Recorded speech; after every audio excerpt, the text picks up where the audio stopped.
अपना हक मांग रहे थे, जो 70वीं बीपीएससी वाले, उन्हें दौड़ा के उनको समझाया गया कि आप लोकतंत्र में नहीं, आप एक लाठी तंत्र व्यवस्था में रह रहे हैं। तो इसके भी विरोध में ये ज़रूरी हो गया था कि इनकी बात, कि जिस सपने को लेके माँ बाप बच्चों को भेज रहे हैं कि जाइए पटना और हमारे और अपने और परिवार के सपने को पूरा करिए, वहाँ पे सरकार एक संवेदनहीनता दिखाते हुए पीट रही है। तो इस बात का संघर्ष है, ये मुद्दा उठना चाहिए। साथ ही जो जन सुराज का आपने देखा होगा कि हम कहते हैं बार बार कि जन सुराज आएगा, ये 5 चीज़ हो जाएगा। ये पांचों बात का संघर्ष है कि जो शिक्षा की व्यवस्था टूट पड़ी है, या अब किस तरह से बेहतर शिक्षा व्यवस्था हम क्रिएट कर सकते हैं कि गरीबी के चक्र से बच्चे अपने परिवार, अपने गांव बिहार को निकाल सके। दूसरा जो मुद्दा है जिस पे ये हमारा यात्रा चल रहा है, ये संघर्ष की बात कर रहे हैं, वो है पलायन रोक के जो युवाओं के लिए रोजगार, स्वरोजगार की किस तरह से व्यवस्था की जा सकती है, इस पे संवाद स्थापित करना है। तीसरा बड़ा मुद्दा जो है वो है कि हमारे जो बुजुर्ग हैं, जिनको 400 रुपए के नाम पे, पेंशन के नाम पर आप उनको भीख समान उनकी ट्रीटमेंट हो रही है, उस बात को उनको समझाया जाए कि उनका हक बनता है कि कम से कम 2000 रुपये आज के वक्त में हमारे बुजुर्गों के हाथ में पहुंचना चाहिए। जन सुराज की अगर सरकार आती है तो किस तरह से ये 2000 का वृद्धा पेंशन उनके पास पहुंचेगा। चौथा जो चीज़ है वो है महिला सशक्तिकरण से रिलेटेड है कि महिलाओं के हाथ में पूंजी कम ब्याज दर में उनके हाथ में कैसे पूंजी पहुंचाया जाए कि महिलाएं या तो अपने पैरों पे खड़े हो, या उनकी मदद से उनके घर के कोई पुरुष, उनके बेटे, उनके भाई, उनके पति कोई भी एक रोजगार, स्वरोजगार की योजना शुरू कर सके, जिससे कि परिवार गरीबी के जंजाल से निकल सके। और पांचवा जो मुख्य मुद्दा है जिस संघर्ष की बात हम कर रहे हैं, वो हमारे किसानों से रिलेटेड है कि आज यहाँ पे किसान सिर्फ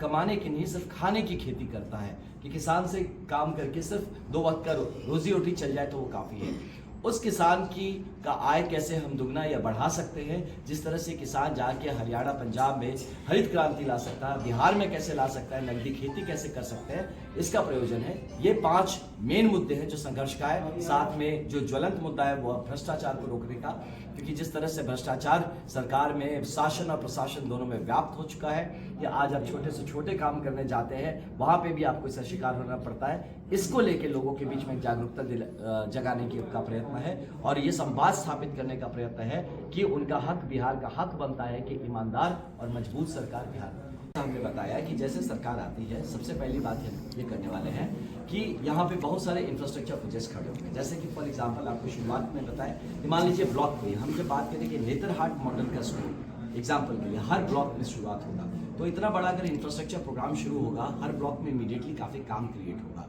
इसके अलावा जो हमारा मनरेगा का स्कीम है, उसको हम बढ़िया से कैसे ज़मीन पे इम्प्लीमेंट कर सकते हैं, इस पे काम होगा। साथ ही हम किस तरह से पूंजी पहुंचा सकते हैं युवाओं के हाथ में कि उस पूंजी के दम से वो जहाँ पे है वहीं पे 10, 12, 15 हज़ार का अपना कारोबार वो शुरुआत कर सके। ये इमीडिएट प्लान है। और बाकी जो है कि जिस तरह से यहाँ की इकोनॉमिक बूस्ट करेंगे, जिस तरह से हम आर्थिक व्यवस्था को बेहतर करेंगे, जिस तरह से रुकी हुई जहाँ पे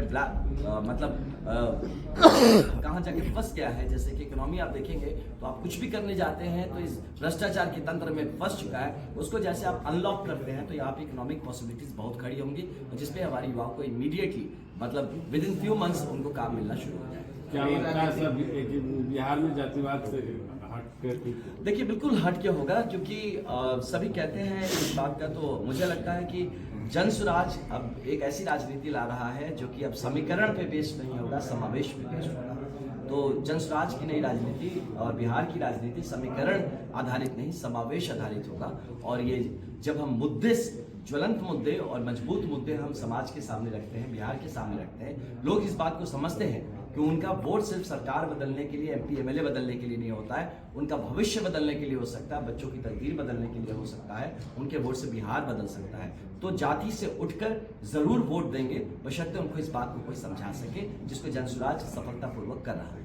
कई राजनीतिक पार्टियों के द्वारा ऐसे आपके द्वारा जो 5 संदेश है, जो संघर्ष है, ऐसे कई राजनीतिक पार्टियों के द्वारा ऐसा पूर्व में भी बताया गया है, दिया गया है, उनके मैनिफेस्टो में भी आया है, लेकिन वो कार्य पूरा नहीं हो रहा। तो ऐसे में आम जनों को कैसे विश्वास होगा जन सुराज ये कार्य पूरा करेगी? इसमें 2 चीज़ है। पहला, आप देखिए जन सुराज का जो फॉर्म है, जो इसका कंटेंट है, जन सुराज पार्टी बनाया है, और हम जैसे लोग और बहुत सारे ऐसे लोग साथ में जुड़े हुए हैं जो कि they are known to deliver their works, वो अपने काम को मतलब सक्सेसफुली डिलीवर करने के लिए जाने जाते हैं। तो पहली बात कि जिस तरह के लोग जनसुराज पार्टी में जुड़े हैं, जिस तरह के लोग इनका संचालन कर रहे हैं, उनसे आप डेफिनेटली ये आशा रख सकते हैं, विश्वास रख सकते हैं कि वो उस काम को डिलीवर कर सकते हैं, एग्जीक्यूट करने की कैपेसिटी है, काबिलियत है।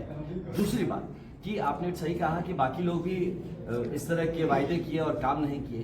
तो देखिए अब ऐसा हालत हो चुका है कि जितने भी तरह के लोग हैं सबको जनता ने देख लिया, समझ लिया, हर दवाई खा लिया, काम नहीं हुआ, उल्टा रिएक्शन हो गया है। तो अब लेकिन अब मान लीजिए कि जनसुराज एक नया दवाई के रूप में आया है, लेकिन इस तरह से अब मतलब कैंसर ग्रसित मान लीजिए समाज हो चुका है कि आज आपके पास ऑप्शन क्या है।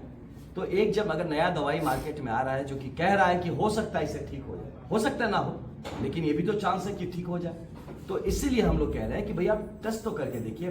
35 साल से फंसे हुए हैं हम लोग, एक सारे लोग आ रहे हैं इसमें जुड़ रहे हैं, सही लोग, सही सोच, सामूहिक प्रयास की बात करें, टेस्ट करके देखते हैं। नहीं कर पाएंगे तो 5 साल बाद तो फिर चुनाव आएगा, आपके पास ये ऑप्शन रहेगा कि आप फिर से मैंडेट मत दीजिएगा अगर हम लोग डिलीवर नहीं कर सकते। कई राजनीतिक पार्टियों के प्रमुखों के द्वारा प्रशांत किशोर जी को राजनीतिक व्यापारी के तौर पे कहा जाता है, और जबकि उन्होंने ऐसे कई लोगों को बढ़ाया, ऐसा क्यों कहा जाता है? तो ये समझ की कमी है ना। एक राजनीतिक विशेषज्ञ को है ना, राजनीतिक व्यापारी कोई कहे तो ये उनकी समझदारी की कमी है। और मुझे लगता है कि सही शब्दों के अभाव में वह ऐसा शब्द कह देते हैं। दुर्भाग्य है कि ऐसे नेता हमारे समाज में है और हमारे बिहार को चला रहे हैं जो मुद्दों को छोड़ के लोगों के बारे में बात करना ज्यादा पसंद करते हैं। जनसुराज की इस बार कितना आएगी सीट? 243 सीट पे हम लोग पूरे दमखम से लड़ेंगे, ईमानदारी से लड़ेंगे, और कितनी सीट आएगी ये बिहार की जनता तय करेगी, जनसुराज नहीं तय करेगा। जनसुराज अपना काम करेगा। कुछ उम्मीद नहीं, उम्मीद तो देखिए 243 पे हम लड़ रहे हैं, तो आपको क्या लगता है किसी की भी उम्मीदवारी कोई भी नॉमिनेशन करेगा हारने के लिए?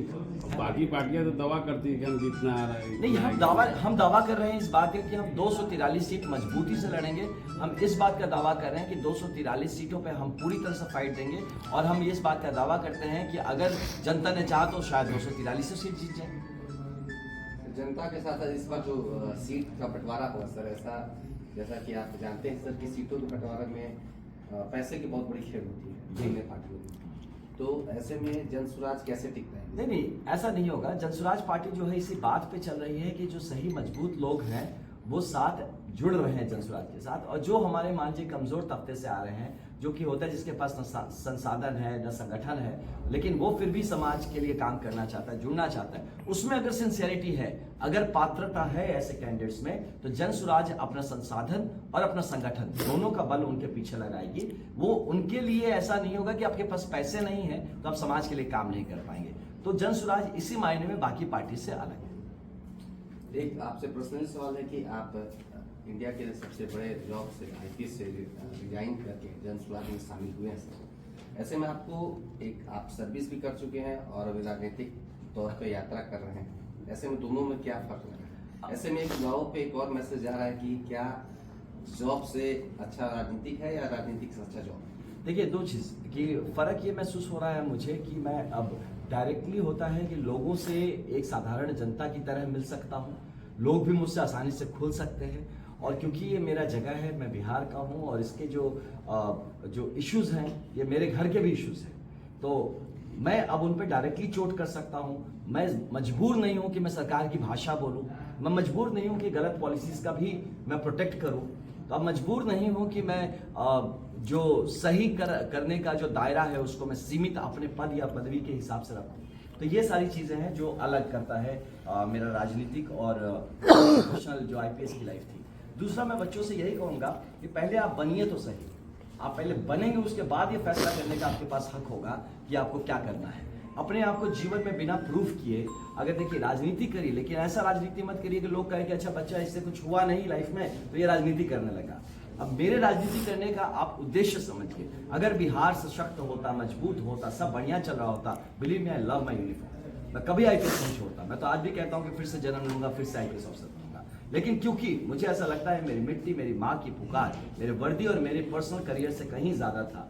कि अगर मेरा ज़मीर जाग गया है, मेरा ज़मीर कहता है कि नहीं एक बड़ी जिम्मेदारी तुम्हें लेनी चाहिए, अपनी मिट्टी के लिए काम करना चाहिए, मैं इसलिए आया हूँ। तो इसीलिए मैं सबसे यही निवेदन करूंगा कि पहले जिस सपने को लेकर आप आगे बढ़े उस सपने को पूरा करिए, बीच में किसी बहाने से उसको कॉम्प्रोमाइज़ मत करिए। मैं आईपीएस बना तब मैं आईपीएस छोड़ सकता था, आप पहले बनिए जो बनना चाहते हैं, फिर छोड़िए उस बात को, तो उस बात में गरिमा रहेगी। लेकिन ये बता दूं कि आप आईपीएस की जो नौकरी है, जो सर्विस है, इनफैक्ट नौकरी तो है नहीं, ये सर्विस है, ये आपको बहुत अपॉर्चुनिटी देती है काम करने के लिए। बस हाँ, अब मेरा क्या है कि मैं चाहता हूँ 2 कदम और आगे बढ़ के करना, जहां पे उसके बंदिशें होते हैं कंडक्ट रूल्स के, उससे आप नहीं कर सकते, इसलिए मैं इस तरफ आया हूँ। लेकिन सबको इसमें आने की जरूरत नहीं, मैं आ गया हूँ, आप लोग ठीक से ज्वाइन करिए और अच्छे से मजबूती से काम करिए, हम लोग सिस्टम बेहतर कर देंगे ताकि आपको अब नौकरी ना छोड़नी।